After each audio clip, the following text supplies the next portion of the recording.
La seule finalité de l'entreprise n'est pas forcément la création de richesses financières.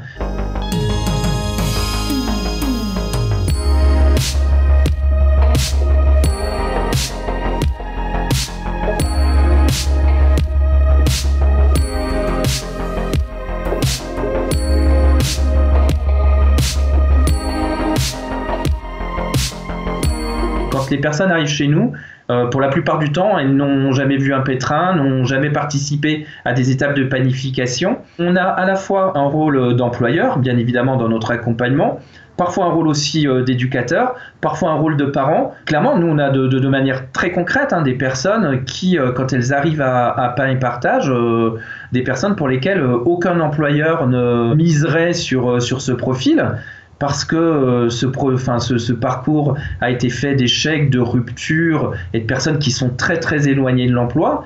Et finalement, en donnant du temps au temps, en y mettant un petit peu de moyens, qui ne sont pas que des moyens financiers, qui sont aussi des moyens en termes d'accompagnement, on arrive à avoir des vraies renaissances, des vraies transformations à la fin du parcours d'insertion. Nous avons entre 60 et 70% des personnes qui retrouvent un emploi ou une formation qualifiante, en tout cas qui rentrent dans une dynamique favorable pour la poursuite de leur parcours. Mais parfois, le chemin est beaucoup plus sinueux et chaotique, donc parfois des abandons, parfois des ruptures, mais ces ruptures qui peuvent être à un moment donné effectivement un point négatif, mais qui au bout du compte peuvent être aussi une étape de construction ou de reconstruction de la personne.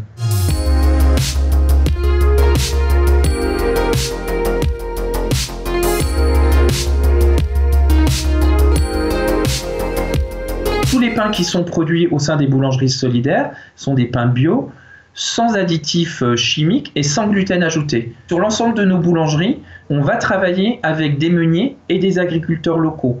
On ne peut pas d'un côté vouloir afficher et traduire des valeurs humaines dans notre mission d'insertion sans ne pas prendre en compte d'autres enjeux et notamment des enjeux environnementaux. L'enjeu, c'est de pouvoir démontrer que le changement est possible et qu'on peut être modestement, concrètement, à travers nos activités, un acteur du changement de la transition sociale, sociétale et environnementale. Et puis finalement, ça nous donne aussi une leçon d'optimisme et de foi en l'homme.